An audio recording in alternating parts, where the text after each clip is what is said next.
everybody, this is Digraj Singh Rajput. Welcome to social school. इस वीडियो में हम क्या पढ़ने वाले हैं? इस वीडियो में हम पढ़ेंगे causes of globalisation. Causes of globalisation की अगर हम बात करें तो सिंपल सा टॉपिक है, सेल्फ एक्सप्लेनेटरी है कि ग्लोबलाइजेशन को कौन से फैक्टर जो है वो एनेबल कर रहे हैं. अब देखिए, ग्लोबलाइजेशन आपको इतना समझ में आया था कि इंटरकनेक्शन, इंटरडिपेंडेंस जो है वर्ल्ड में, वो ग्लोबलाइजेशन है. अब इस इंटरकनेक्शन को, इंटरडिपेंडेंस को फैसिलिटेट कौन करता है? फैसिलिटेट कौन करता है? तो आप कह सकते हैं हाँ सर, टेक्नोलॉजी एक चीज है. दिखती बात है कि टेक्नोलॉजी है तो उस कारण से क्या है, हम ज्यादा बेहतरीन तरह से जुड़े हुए हैं. तो वही सारी चीजें जो है ना कि व्हाट अकाउंट्स फॉर ग्लोबलाइजेशन, इस चीज को हम इस वीडियो में जानेंगे, समझेंगे, पढ़ेंगे. Is that clear? यहां तक आपको चीजें समझ में आ गई? ठीक. टेलीग्राम चैनल की लिंक जो है वो डिस्क्रिप्शन में दी हुई है, तो आप टेलीग्राम चैनल जरूर से ज्वाइन कीजिए क्योंकि आपको यहां पर अपडेट मिलती रहेंगी कब कौन सा सेशन आने वाला है. साथ ही साथ आपको नोट्स जो है वो भी, आपको नोट्स के भी अपडेट टेलीग्राम चैनल पे मिल जाएंगे. अनअकैडमी ऐप जरूर डाउनलोड कीजिएगा, जहां पर आपको बहुत सारे एक्साइटिंग फीचर्स मिलेंगे. जैसे स्पेशल क्लास होती है, नोट्स आप यहां से डाउनलोड कर सकते हैं, PDF, that to free of cost. Special classes के अलावा भी आप क्विज में, लीडर बोर्ड पोजीशंस पे अपने आप को चेक कर सकते हैं, स्कॉलरशिप एग्जाम्स में पार्टिसिपेट कर सकते हैं, और इन सभी फीचर्स को आप फ्री ऑफ कॉस्ट एक्सप्लोर कर सकते हैं just by using the code DIGRAJ. DIGRAJ Digraj. इस कोड की मदद से आप इस सारे फीचर्स को फ्री ऑफ कॉस्ट एक्सप्लोर कर सकते हैं. अब अगर हम यहां आते हैं तो सवाल यह है कि ग्लोबलाइजेशन जो है ना, इंटरकनेक्शन, इंटरडिपेंडेंस जो है, वो एक नया फिनोमेनन नहीं है. ठीक है, क्योंकि आज आप देखेंगे आज की स्थिति में क्या है कि हमने जैसे भी पिछले वीडियो में देखा कि fundamentally globalisation deals with the flows. तो फ्लो किस चीज का हो रहा है? जैसे फ्लो आप देख रहे हैं, आइडियाज का हो रहा है, कमोडिटीज का हो रहा है, कैपिटल का हो रहा है, पीपल का हो रहा है. अब यही आप अगर उठा के देखेंगे, आज से 1000 साल पहले भी होता था. आज से 1000 साल पहले भी थिंकर्स के आइडियाज एक जगह से दूसरी जगह जाते थे. सामान लेने के लिए भी मर्चेंट्स एक जगह से दूसरी जगह जाते थे. पैसा लेके भी जो मर्चेंट्स जाते थे, तो वैसा भी है ना कि स्वर्ण मुद्राएं इधर की उधर भी कर देते थे.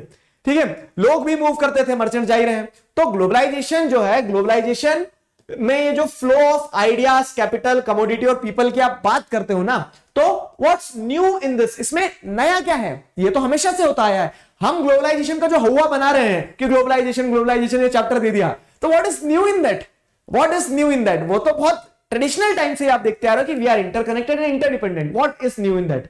तो यहां पे आपको ध्यान रखना होगा, those who argue that there is something distinct about contemporary globalisation point out that it is the scale and speed of these flows that account for the uniqueness of globalization in the contemporary era. This is the point which you have to understand कि जो globalization हम हमेशा से जीते आए, globalization is not a new phenomena. ठीक है, हम हमेशा से जीते आए, हमेशा से ये जो फ्लोज की हम बात करें, आइडियाज की, कैपिटल की, कमोडिटी की, ये हमेशा से हमने ऑब्जर्व किया है.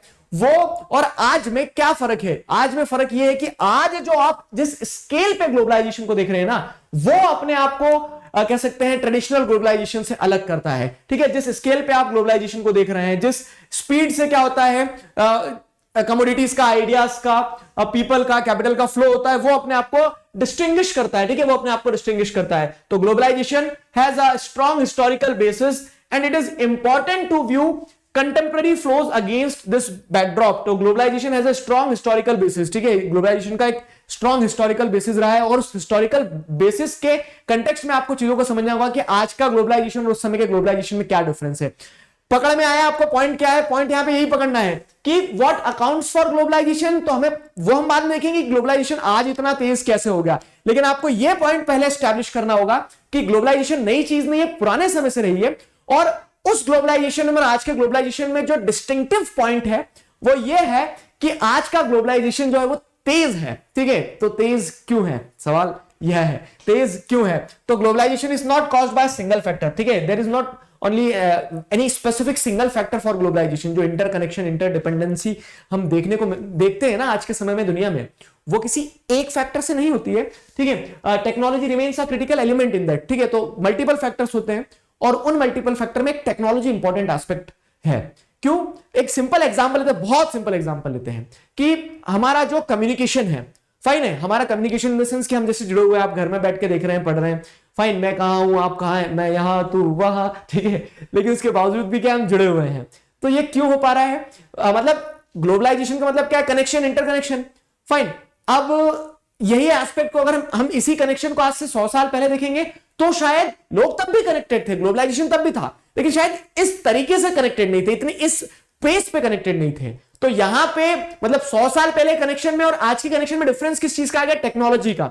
इस कैमरा का आ गया, इस प्लेटफॉर्म का आ गया, यूट्यूब का आ गया समझ में।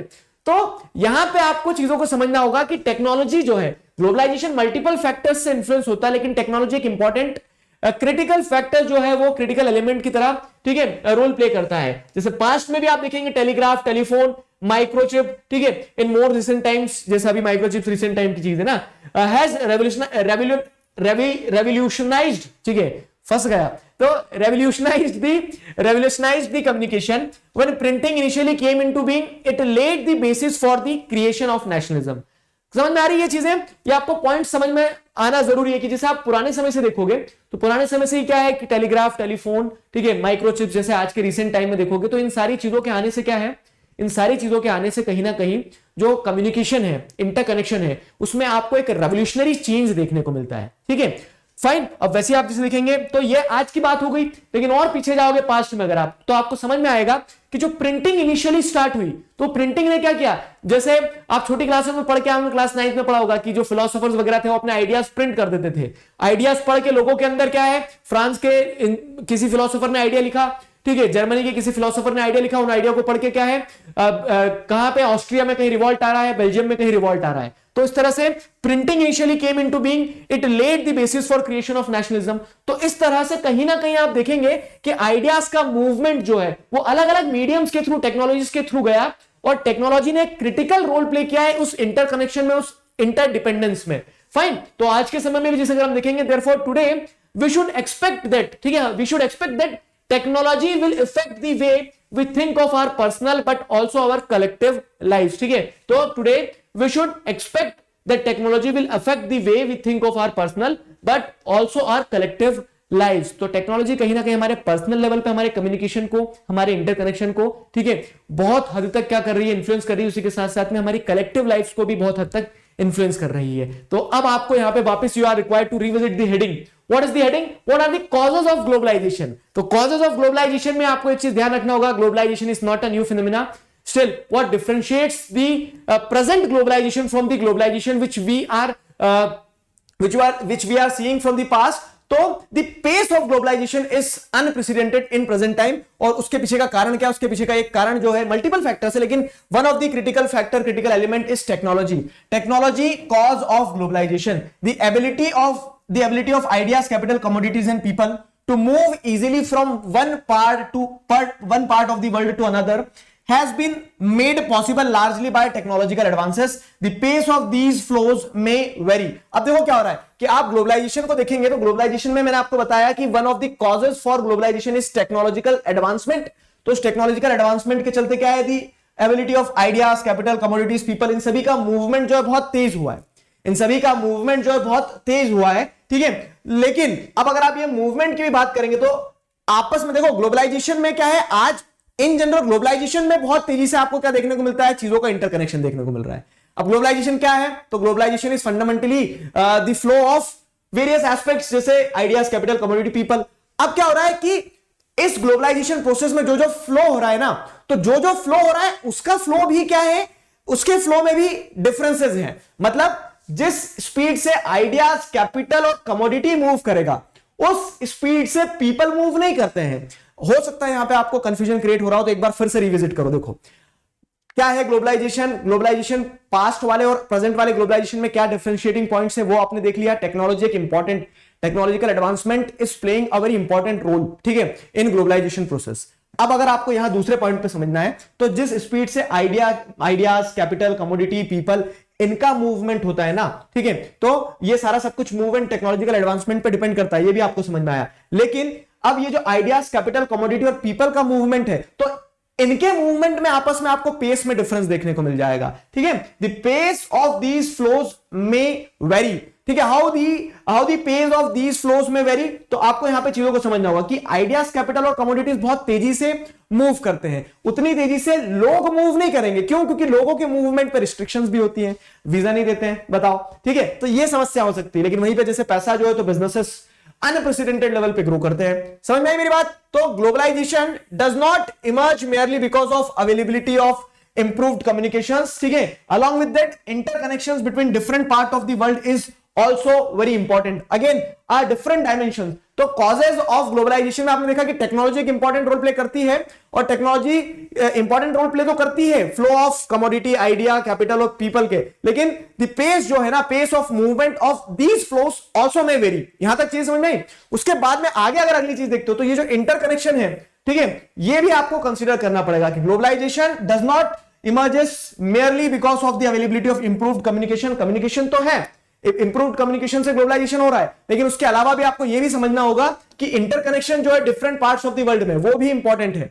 Interconnection different part of the world में कैसे इंपॉर्टेंट है, तो यहां पे आपको इस एस्पेक्ट को कंसीडर करना होगा. देखो कि इंटरकनेक्शन कैसे हो रहा है. इंटरकनेक्शन ऐसे हो रहा है कि आज वर्ल्ड के किसी भी एक हिस्से में कुछ भी चीज, कुछ भी इवेंट अगर होता है तो उसका इंपैक्ट दूसरे पार्ट्स में होता है वर्ल्ड के, ठीक है. तो events taking place in one part of the world could have an impact on another part of the world. For example, let us have a look on these aspects. Pandemic आया, ठीक है, corona आया, तो corona क्या है, जैसे China से उत्पन्न हुआ लेकिन उसने पूरे के पूरे दुनिया को ठप करके रख दिया, ठीक है. आप देख रहे हैं आज कि रशिया यूक्रेन में क्राइसिस है, लेकिन उन क्राइसिस का इंपैक्ट आपको इंडियन स्टॉक मार्केट में देखने को मिल रहा है. फाइन. तो आपको कॉजेज ऑफ ग्लोबलाइजेशन में दो इंपॉर्टेंट एस्पेक्ट्स यहां पे ध्यान रखना. अगर मैं आपको ऐसे निचोड़ के दे दूं ये टॉपिक क्या है और आदि कॉजेज ऑफ ग्लोबलाइजेशन, तो आप उसमें टेक्नोलॉजिकल एडवांसमेंट ध्यान रखना. टेक्नोलॉजिकल एडवांसमेंट से कहीं ना कहीं हमारा कम्युनिकेशन जो है ना, तो हमारी कम्युनिकेशन तो इंप्रूव हुई है, मतलब कम्युनिकेशन इंप्रूव हुई और इंप्रूव्ड कम्युनिकेशन ने हमें कहीं ना कहीं इंटरकनेक्ट किया है, लेकिन उसके साथ साथ उसके पैरेलल हमें इस एस्पेक्ट को भी कंसीडर करके रखना होगा कि जो भी इंटरकनेक्शन है वर्ल्ड में, ठीक है, इंटरकनेक्शन जो है वर्ल्ड में वो ग्लोबलाइजेशन को और स्ट्रेंथन करता है. कैसे स्ट्रेंथन करता है कि इन द सेंस आपको ये चीज समझना होगी कि जैसे इवेंट्स आज जो यहां हो रहे हैं, ठीक है, events taking place in one part of the world could have an impact on the another part of the world. ठीक है, जो आज इवेंट यहां हो रहे हैं उसका इंपैक्ट मतलब आज जो इवेंट वर्ल्ड के इस हिस्से में हो रहे हैं उसका इंपैक्ट वर्ल्ड के दूसरे हिस्से में भी हो रहा है. और यही आपको क्या दर्शाता है कि we are globalised, we are interconnected.